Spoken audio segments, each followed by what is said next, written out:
How do you say that? How do you say that? How do you say that? How do you say that?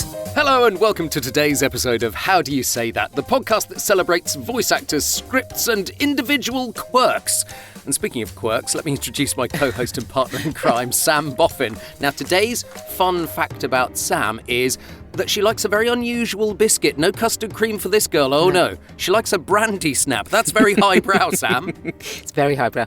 I like a highbrow biscuit. I'm the only person I know, I think, that actually even likes brandy snaps because they're terrible for your teeth. So, and they also melt in your tea. Yeah, they do, but I don't dunk. Oh, okay. I don't dunk. Very highbrow. And my co-host is Mark Rice, whose favourite flower is a daffodil. Oh, it is, and I'm really enjoying it at the moment because they're in every supermarket for £1 a bunch. It's great. Lovely. Have you got loads in the house? Yeah. It's like, I think we've got 5 bunches going at the moment, so yes, all nice. And of course, we also have our special guest, who this week is Charles Nove. Hello, Charles. Hello. I have a very strange relationship with daffodils, I have to tell you. Oh. My childhood, I think, was scarred by a Doctor Who storyline many, many years ago. I think it may even have been in black and white, in which whatever the bad thing was concealed in daffodils. Oh. And people used to go and go, oh, what a lovely daffodil. And they'd go and sniff it and the thing would leap out and asphyxiate them. Can you remember which doctor it was? Might have been early John Pertwee. Interesting. They did weird storylines like that there. I've avoided daffodils ever since. Fair enough. Well, Charles, like me, started as a hospital radio volunteer in all the way back in 1976. And in 1978, he started at BBC Scotland and then moved to BBC Radio 2. He left to go freelance in 1989 and frankly hasn't looked back. He has been a promo voice, a continuity voice, a presenter and host of a whole variety of radio shows, and he's even run his own sound studios in Soho. Proof that excellent voice artists simply get better over time. Indeed. Charles, do you have a fun fact that you can share with us? I have a number, really, of odd facts. Down the sound line, I can tell you that I'm probably not supposed to tell you, but I will anyway, because it was a long time ago and most of the people involved are dead. Not at my hand, I hasten to add. I am the voice of one run of Dalek toys. Amazing. Just on one run of the Dalek toys, it's me. Could you give us an exterminate? Well, not in the full, because some of it is obviously an electronic process with a machine that I don't have here. But you can't just do it with the machine. There is a particular delivery style. The Daleks have a hysterical twist up towards the end of their sentences. So it's not just, you can't just go exterminate and leave it to the machine. It has to be more like exterminate. Oh, wow. So you have to do that little that shiver at the end. Wow. Yes. Oh, that's You will be amazing. exterminated. Oh, wow. Yeah, I can see that. Sort of hysterical vibrato. How do you say that? Well, let's have a look at our first script of the show and ask, how do you say that? Now, this is something I've been working on this week, and apologies in advance. The good thing about this one, though, Charles and Sam, is that the producer actually sent me the music, so I was up a little normally. Okay. They also sent me a version of how they thought it should be done in their own American voice, because it's an American company that is coming over for a big thing and a big award ceremony in London. It happened a few weeks ago, and they have said that we're allowed to use the script as is, and I will play you the final version of how it came out. But they said to me, like Saturday Night Live, if you know that show in America. So big, bold, brassy voice of God, like almost so over the top, it's crazy. And when you kind of put it with the music, it doesn't sound too over the top. But when you're doing it, boy, does it feel it. Yes. Do you do much voice of God, Charles, at all? Oh, yes. Not as much as I used to, just because there isn't quite so much of it around. Pre-financial crash, it's not pre-pandemic, but even pre that, the pre-financial crash, there was a great deal of it around, and I loved doing it as many of us do, but a lot of it folded then, and then of course the pandemic came along and even more bit the dust. Yeah, indeed. Well, Sam, would you like to have a go first with this script? I will. The company is pronounced SUSE. I was going to ask that. So S-U-S-E, SUSE. Yeah. SUSE, okay. SUSE Leadership Team, welcome to SUSE Can 2023 in beautiful, historic central London. Today's keynote speakers include our Chief Executive Officer, Melissa Di Donato, our Chief Customer Officer, Imran Khan, and our Chief People Officer, Catherine Harrington. We also have special guests, Thomas Currer from Bank of America, Matthew Gell from JP Morgan Chase & Company, and Matthew Syed, sportsman, author and journalist, plus a talented cast and crew backstage who are here to help you lead to thrive. Great stuff. And do you know what? That would have been absolutely superb if they hadn't then gone, it's got to be 47 seconds in total. Oh my God. Yeah, I never absolutely. asked that, of course. Yeah. And so actually you'll hear the end version is much quicker than that. Much quicker, yeah. But the thing is, where do you breathe? Because you can breathe all over the place, or you can take one big breath. And I think that was how I approached it. It was trying to get it through. In the end, I recorded with the music playing in my ears because that was the only way I could get the tempo correct for it. I realise I'm not giving that to you, so it's a bit of a disadvantage. But look, you hit all of those names brilliantly. Charles, I thought that was pretty impressive. Absolutely, yeah. And the point you make about the music is a very valid one. And I think it's a sad fact about our game that you hardly ever get the music nowadays. So True. Time's gone by before technology came along. A lot more of what you did was live or as live with the music, and has such an effect on the pace and timbre of your performance. It's a shame to do without. Absolutely. It's really interesting watching Ant and Dec's Saturday Night Takeaway where they have a live announcer, a live guest announcer in the back of the studio. And that shows just how difficult that job can be because they get people that don't normally do it for a living. But I guess I'd quite like a crack at that, and I guess you two would as well. Yeah, absolutely. I mean, that's it. What would be tough about that is you're absolutely right, getting it into that 40-second bracket. I think I'd have had to, you're right, I think I'd have taken a very deep breath at the beginning and just gone for it, yeah. Knowing that little bit of extra, Charles, would you like to have a crack?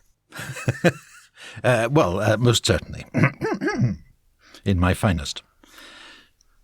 If you give me 5 minutes, I'll crank up the echo machine for the extra drama. No, excellent. Actually, hang on. Is it there? So brilliant. Remember which send that feeds. Look. It's there. It really is there. SUSE Leadership Team, welcome to SUSE Can 2023 in beautiful, historic central London. Today's keynote speakers include our Chief Executive Officer, Melissa Di Donato, our Chief Customer Officer, Imran Khan, probably not that one, and our Chief People Officer, Catherine Harrington. We also have special guests, Thomas Currer from Bank of America, Matthew Gell from JP Morgan Chase & Co., and Matthew Syed, sportsman, author and journalist, plus a talented cast and crew backstage who are here to help you lead to thrive, baby. Talk about hitting every single one. You're right, it is a different Imran Khan, which is quite amusing. I think the echo added everything as well. It was like that. But you managed to take that, certainly after we talked about it, you managed to take that pace right up. Yes, absolutely. And it was smooth as well. That was the interesting thing about that, because I felt when I was doing it, you do feel slightly ridiculous because you're in your little sort of space, and I could possibly be ridiculous about sitting in a soundproof room talking to yourself. I mean, really. Yes. What a job. I mean, I have to say I'm kind of fangirling a bit about Charles because I've listened to Charles on the radio for many, many years. So, I mean, I can't quite believe that you came and you did that for us. I have to say, I think in my delivery, when you hear it, I was almost wild. With it, I think it would have been much nicer to deliver it that way. So I want to channel more Charles in my life. It's very difficult to gauge, isn't it? The wildness. I mean, I found it was one of my big learning curves starting off in the business was to gauge how much is too much. Yep. And I worked out that for my own natural performance, I need to go what feels like miles over the top. Yep. Before it actually sounds right for a really excited delivery. Yeah. At British Forces TV, we were doing promos a lot there as well as TV continuity. And they put me in charge for a short period of time of teaching the brand new people that came in what they wanted in kind of promo voice. And I would say to them, if you don't feel a bit silly in the booth doing it, then you're probably not hard enough with it. Well, and times have really changed. Oh, haven't they just just? in the That time was maybe 20 years ago. Yeah. I was going to say, in the time that I worked in promos, it changed dramatically Yeah. in terms of what they were wanting from voices. It's a lot less pushy promo now. Oh yeah, absolutely. No more Saturday night entertainment on BBC One. The shape of words and the way you phrase them and deliver them, obviously they're not going for that style anymore, as you said, Sam. But if they were, the fact that they've now got to tack on "and iPlayer" completely blows the impact of that last line, because you can deliver on BBC One with great impact, or on BBC One, or whatever. Totally. But on BBC One and iPlayer. And iPlayer. Yeah, Sort of unwanted dribble on the end, isn't it? Yes. Yeah, it is. It's really interesting. And in fact, that Saturday night one that you're talking about, Mark, that you mentioned, we used to call it the Saturday pattern, because it had a pattern to the way it was exactly the same every week. It just had a different, well, for any given time, there was the same programmes in it. I think we'd have Big Break. At and 7:45, the doors are falling off in the Generation Game. Yes, go on. And it was always an identical script, really. It was just a little bit, but it was, and it had a very predictable feel to it, so that the audience at home knew exactly how you were going to say it. And in fact, as you say, that end line on the promo has a very particular rhythm to it. And you're right. Yes. That edition of BBC iPlayer ruined it. So that script that we just read just then, it was actually the actual script, wasn't it? Yes, There was nothing changed about that. Nothing changed there, because the producer has allowed me with the copyright to do that and share it with you. But when I say I'll play you the finished version in just a moment, which I realise we haven't done on the podcast before, but I've got it and they've allowed it, so might as well. But for me, when I say it was right up there, I went in like this. SUSE Leadership Team, welcome to SUSE Can 2023 in beautiful, historic central London. So it was like right up there. And actually finding where you could breathe, as you will hear in a moment, was difficult. SUSE Leadership Team, welcome to SUSE Can 2023 in beautiful, historic central London. Today's keynote speakers include our Chief Executive Officer, Melissa Di Donato, our Chief Customer Officer, Imran Khan, and our Chief People Officer, Catherine Harrington. Today's special guests include Thomas Kera from Bank of America, Matthew Gell from JP Morgan Chase & Co, and Matthew Syed, sportsman, author and journalist. Plus, a talented cast and crew backstage who are here to help you lead to thrive. And now, let's give a warm welcome to our SUSE Can hosts, the Green Dream Team, Lisa Sherwell and Mark Dandle. Yeah. And did you imagine, when you were doing it, that massive, great room full of people? I think so, yeah, because you've got to have that kind of Saturday Night Live vibe feel to it, I think. Much more fun when you're actually doing it in the room at a live event. Yes. Oh, for much sure. more really fun. Enjoy. Charles, do you have a favourite Voice of God venue that you've worked at in the past? I tend to remember the bizarre ones. The big hotels in Park Lane in London, always nice. But the ones that stick in my mind, I remember doing Prestwick Airport in Scotland, the launch, I think it was the launch of the British Aerospace 146. And it was a spectacular event. A lot of money had been spent, a lot of arrangements had been made. I remember I arrived for that and it was freezing cold. And I said, where do you want me? And they said, up there, pointing up this gantry. And I said, oh, right, where's the way out there?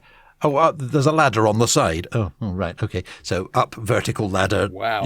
Up all this thing to join the lighting operatives and cameras and things up there. And the thing that particularly sticks with me, apart from the cold, is that they just painted the floor of this thing and it was sticky. Oh, so no.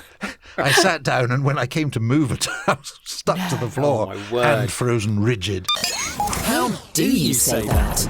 So it's worth remembering that although, Mark, you just used the script that you just did was actually as it was, wasn't it? It was exactly as they delivered it, so you didn't have to change anything. But the other script that we're using, Charles's script that's coming up, in fact, is a real script, and we've sort of changed some of the words in it, I think, to avoid copyright issues, things like that. Yeah, so Charles, tell us about this. It looks like a corporate one, this one. How did you guess? Yes.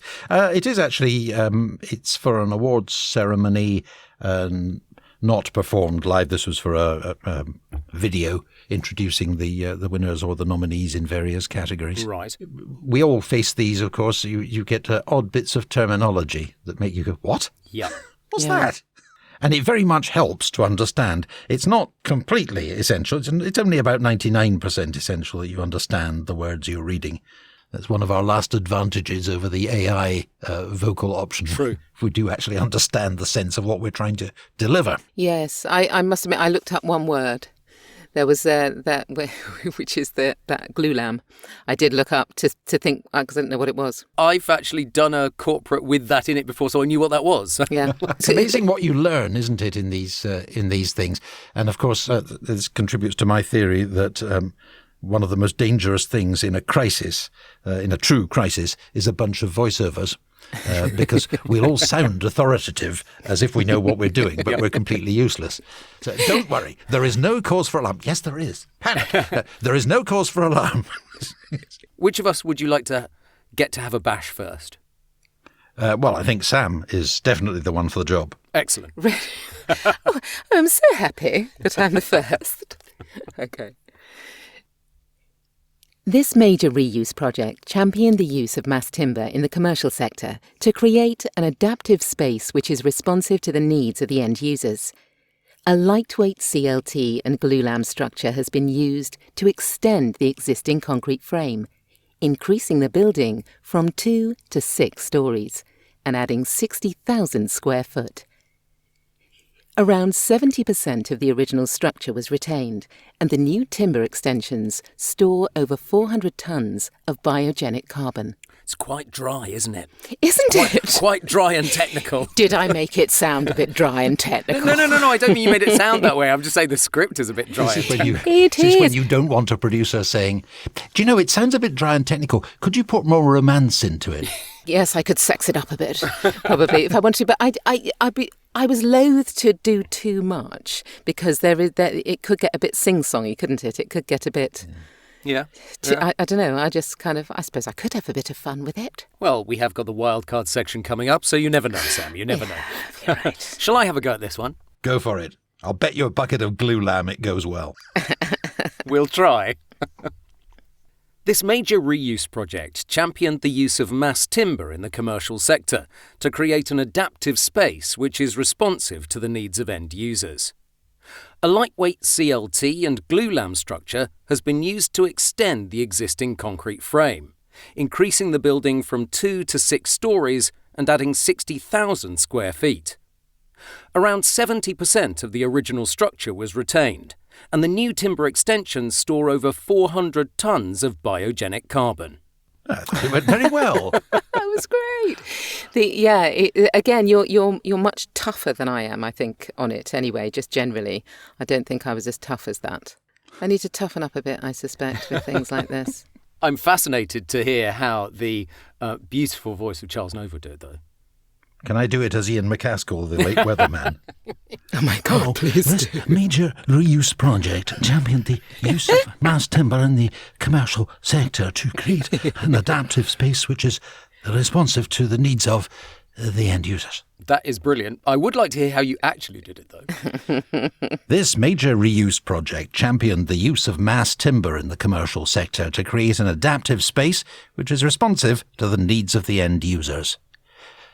A lightweight CLT and glulam structure has been used to extend the existing concrete frame, increasing the building from 2 to 6 stories and adding 60,000 square feet. Around 70% of the original structure was retained, and the new timber extensions store over 400 tonnes of biogenic carbon. Nice. I could genuinely see what kind of video was playing, showing me the building being made. Yeah, that was very. And now that was a kind picture of very. of a brick. Yes. And when you were going back to what you said earlier, Charles, where you sort of said you have to go really over the top in your mind, you have to really push it. Did you have to do that with that to make that feel as perky as it did? That's just a sort of slightly formalised version of natural me. What we were saying about dry script, it didn't feel dry. And I guess that's what they want us to do with it. That's what we bring to it, isn't it? It's that, as we often refer to it, lifting the words off the page. Yep. I know that there are quite a lot of scriptwriters beginning to listen to the podcast, and I think that shows the scriptwriters what we can do in different ways.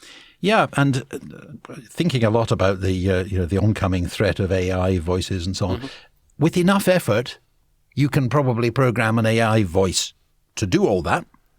But potentially, how much effort do you really want to put into that when the human artist would probably have accomplished it and gone on the bus home by now? Yes, I think it's a lot more complex, that whole idea of being able to it's not just pushing a button and getting an AI voice out there. There's an awful lot of choreographing of it, if you like, and creating this wonderful thing. Much easier to get a voice in, quite frankly, and have 2 or 3 different reads for it if your producer is kind of umming and ahhing. Absolutely. That's a great point. Sometimes the read that the producer had in mind on the way in and the read that you may have had in mind on the way in, they may be completely different, and out of the whole thing working together, you may come up with a third way or a fourth way. Yes, exactly. Yep. Yes. How many times have we been surprised, very pleasantly surprised, oh my goodness, I didn't know they would bring that to it. That's amazing. I love that more than I had thought of it in my mind. Yeah, I think that's a really good point. And that's what experienced voices bring us. Well, here's the moment that we love, Sam and Charles. It's the wild card section. Let's see if we can approach these scripts in a completely different way, shall we? Charles, can you pick one of the scripts, it doesn't matter which one, and give Sam how shall we put it, new motivation? I thought about a needy squirrel. Yes, a needy squirrel. A needy and anxious squirrel. Okay, which one? On the Your first script one. Or the first one? Oh, that's even more difficult. SUSE Leadership Team, welcome to SUSE Can 2023 in beautiful, historic central London. Today's keynote speakers include our Chief Executive Officer, Melissa Di Donato, our Chief Custom Officer, Imran Khan, and our Chief People Officer, Catherine Harrington. We also have special guests, Thomas Curra from Bank of America, Matthew Gell from JP Morgan Chase & Company, and Matthew Syed, sportsman, author and journalist. Well done. Well, I'm going to stop you there. That was great. I mean, that was exactly a timid Perfection. Squirrel. Yes, beautiful. In every which way. You can tell that you spent a long time at CBBC. Too much time. Too much time. You didn't have your hand up one of the creatures, did you? Let's hope not. Well, not often, only a Friday night. It's just filth. So, would one of you like to choose one of the scripts and a style for me to have a go at? So, I would love you to read the second one in the style of Sherlock Holmes. Oh, okay. With a pipe. With a pipe, definitely. Definitely with a pipe. I think I will lead in by, Watson, the game's afoot. This major reuse project championed the use of mass timber in the commercial sector to create an adaptive space which is responsive to the needs of the end users. A lightweight CLT and glulam structure has been used to extend the existing concrete frame, increasing the building from 2 to 6 stories and adding 60,000 square feet. Around 70% of the original structure was retained, and the new timber extensions store over 400 tons of biogenic carbon. Good Lord, Watson. The game's afoot. Sounded like Holmes to me. Shall we think of one between us for Charles, Sam? Oh, definitely. What were you thinking? I was thinking science fiction. But which script do you reckon? Well, I think let's do the first one, science fiction. They came from another world. SUSE Leadership Team, welcome to SUSE Can 2023 in beautiful, historic central London. Or it would have been, if it had not been evaporated in the great attack of 2023. Therefore, there is no requirement for today's keynote speakers, who would have been our Chief Executive Officer, Melissa DiDonato, and our Chief People Officer, Catherine Harrington, who no longer has any people to worry about. Brilliant, Charles, brilliant. Evaporated. I think it proves time and time again, you give someone a wild card and actually you get a completely different read from what can be quite a dry script. You just get a completely different feel. Well, and also getting into it, both you and Charles, both of you used a way in. You kind of grounded yourself in a way and then kind of went with it. I find that the easiest way of doing that, and that's certainly what I advise to people if they ask me how to get into a character. I suspect that you would advise people that way as well, Charles, would you? Yes, and sometimes the value of a lead-in that you voice but will not be used. Yeah. For example, those dreadful scripts that start with a bold question, ever been in love, for example. That's a lot easier to deliver if you go, have you ever been in love? Yes, absolutely. As long as you leave the edit pause, nobody should complain. Yeah. You can even do it with an emote. You can even get yourself there with just a simple... Or a... Where are you trying to get yourself? Sorry. Wow. Do you know the sort of things I like to voice, Charles? No. Whereas my emote is usually, Yes. Yes, or that one, absolutely. How do you say that? And, of course, we also really want to hear your take on some of these scripts. We do. So they are all in the show notes. And if you would like to have a try at any of them, and you can do a wild card yourself, or you can do it straight, of course, then send it through on an MP3 to podcast@britishvoiceover.co.uk, and then we can pick one or two to play in an upcoming episode. Yes, and on that note, we've got an email from voiceover Ken Pike this week, who said he'd listened to the first 3 episodes of HDYST, as we like to write it on a bit of paper. How do you say that? And it was a, quote, breath of fresh air to have an all-British version of this sort of podcast. Thank you so much, Ken. We appreciate that. Yes, thank you, Ken. I'm glad you're enjoying it. Although I'm outraged that there are other versions of this podcast out there. Not as good as this, different languages. Obviously. Obviously. But, and thank you. You also sent us an IVR read. So, and it's always lovely to get MP3s in our inbox. So here, Ken Pike, what a great name that is. Here, Ken Pike, is your IVR read. Thank you very much. Welcome to the social group of companies. Calls are being recorded for monitoring purposes. For emergency repairs, please call Damien on 0743 2133 630. For Simon Johnston in electrics, press 3. For accounts and rent queries, press 4. Or for all other enquiries, press 5. To hear these options again, press the star key. Oh, amazing. And as well as your MP3s, if you've got any voiceover questions that you'd like answers to, you can send your question for future episodes also to podcast@britishvoiceover.co.uk. Yes. And we have a question for this week. And the question is, do you stand or sit when you do your voiceovers? And does it really matter? Are you standing or sitting, Charles? Right now, sitting, but I do both. Depends what I'm trying to do. Versatile. If I am trying to do a dynamic character performance, I will definitely be standing. Mm-hmm. If I want to do solemn, sober, sensible, I'll be sitting. I have to beware, personally, of sitting when I should be standing because it puts me into a particular mode. Sure. Of sober and sensible, as distinct from pissed and falling over. And posture has such an effect. I mean, there's a physical effect, for example, of constriction of neck and chest, which change the sound. And I know if I need to do casual, it helps me a lot to slouch. Outside, if you go outside to an outside studio, unless you're doing a character part, usually the studio's set up for you to sit. I've Yes, found. it is, isn't it? Yes. Yeah. If You I'm should doing, never be afraid. I've always told people never be afraid to ask them to change it.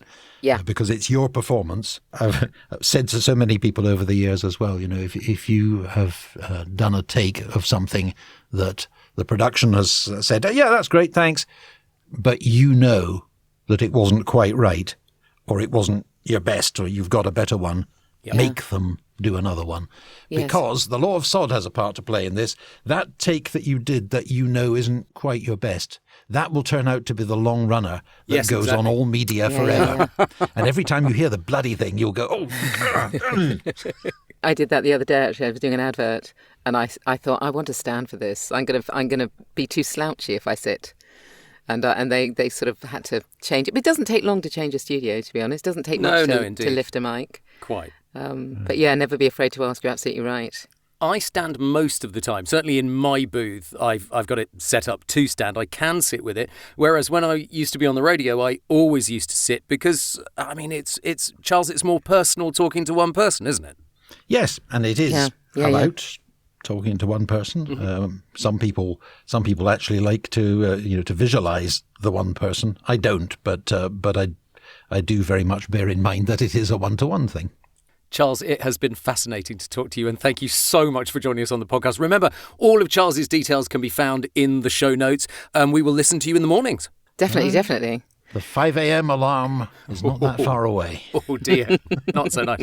Thank you so much. It's been really good of you. And of course, we will also be putting today's scripts in the show notes so you can have a read yourself. So please have a go and send them through to podcast@britishvoiceover.co.uk. We would love to hear what you do with them. Yes, and of course, it's the same email address for your VO questions too. Yes, please like and subscribe to the podcast, tell your voiceover friends, and reshare our Facebook posts about it.